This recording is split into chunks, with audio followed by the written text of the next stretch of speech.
Doctor Who, the expedition, continues the Daleks on episode 5. Now, as we started firing up this DVD today, my wife said, "Are we on to a new story now?" I can't remember if she slept through the end of the last one, last episode. And I said, no, we've got another 3 episodes to go. And this prompted a conversation about how, in all honesty, the first 4 episodes of what we've come to know as the Daleks could really have formed a story that was reasonably tight, with a bit of jiggery-pokery, bit of a capture, bit of an escape. But no, Tonation has other ideas and 7 episodes to play with. And as a result, what we get is the assault, the turning on its head, the status quo that had been in place at the start of the Daleks, caused, of course, by the Doctor and his motley crew's involvement. Let's get the Daleks out of the way. They spend the whole of the episode trying out some drugs. The drugs don't work, and they quickly come to the conclusion that radiation is essential for their well-being. Now, this is interesting, because what I recall is that static electricity is essential for their well-being from this story. Excuse me, I'll just do this. Radiation, I've forgotten all about this. So they basically spend the whole story deciding that they dig radiation and cracking on with the idea that, well, I'm not sure if they said it yeah, they did. They're going to drop bombs, as you do if you're a Dalek. The Daleks in this are a bit mental, and it's obviously tricky judging this story without knowledge of what happens to the Daleks and their mythology. And of course, they're just a one-off character at this stage. Who knows what's going to happen to them. But again, some of their dialogue just falls a bit weird, and many people have tried to work the Daleks that we see in the Daleks into the whole chronology of Doctor Who and where it fits with Dalek history. The one that always sticks in my mind is that these are just a random bunch of Daleks left on Skar after all the rest had sodded off to conquer the universe, and they're all a bit nuts. Like literally, they've gone mental because they're all there on their own. I mean, you would have thought Dalek would want to be on their own, but still. But basically, they have a very boring episode, apart from one Dalek spinning around, which is always amusing. And interestingly, Asylum of the Daleks, the most recent Dalek story that's been on, during a scene where I think that certain characters were... it was Amy Pond who was going mental herself, saw the Daleks as represented by as people. And one of them, I'm sure, I'll have to check this out, one of them was a little girl as a ballerina spinning round. Not sure what to make of that, and the fact that... No, I'm really not sure to make of that. Anyway, for a story in the Daleks, as we now know it, I keep saying as we now know it, for a story we know as the Daleks do bugger all in this episode. Far more interesting is the TARDIS crew have a nice long section of banter after the shock horror, the fluid link still in the city bit at the start, and we get a nice moment where the Doctor gets Ian's name wrong again. We get a nice moment where they're all talking and working out what they're going to do, and it's sound. What I found really interesting was the fact that you got a sort of face-off between the Doctor and Barbara, and versus Ian and Susan. So already we started to see if you can have those sorts of factions building up within the 4, they're forming into a little motley crew that can sustain that kind of disagreement. So that was fun. What I found a little bit more troublesome was the Barbara's stance in particular about getting the Thals to kick off. Now, Barbara's basically saying, but if we don't get the Thals to kick off, we're going to be stuck here. And Ian's saying, yeah, but I'm not having them killed on my behalf. It's just an odd position for Barbara to take. Now, the Doctor, this is bizarre. I can take the Doctor taking that position now, because we know, or at least we've retconned, I hate that word, we've retconned the fact that the Doctor is going to become the Doctor through the course of these early stories. His nature is more fully formed due to his involvement with Ian and Barbara. But for Barbara to take that position, perhaps we can put it down to culture shock. Perhaps she's just gone a bit balmy, because we love Barbara. Strange thing. Anyway, the whole Ian deciding to galvanise the Thals into action by first of all saying he's going to steal all their library books. Great move, Ian. Like that. And then basically saying, I'm going to take this girl and give her to the Daleks. And then, what's his name? Ionisys. It's shocking, I can't remember these Thals' names. It's going to be disgusting when I try and do the DWM crossword and I can't get any of them. But, you know, they've all got blonde hair, presumably. Lamps him. Thal kicks off. It's like the Thals have become the A-team. At one point, the Thal basically says, "You ain't getting me across that lake." And they have to drug him with milk. It's fantastic. Anyway, so we get all that kicking off. And that was fun. It was nice. I enjoyed all that. The whole series still seems to revolve around Ian as the main character. And it's called Doctor Who. That's strange. That is strange. Is it because there's just a lack of boldness? No, it's the obvious thing for a 1960s television programme to do, isn't it? He's the young-ish, handsome-ish lead.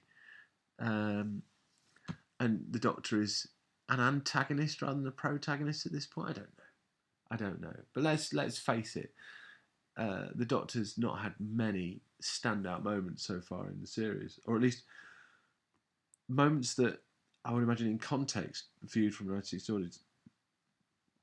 The enigma's there, but Doctor-ish moments haven't been there. And Ian's been left anyway.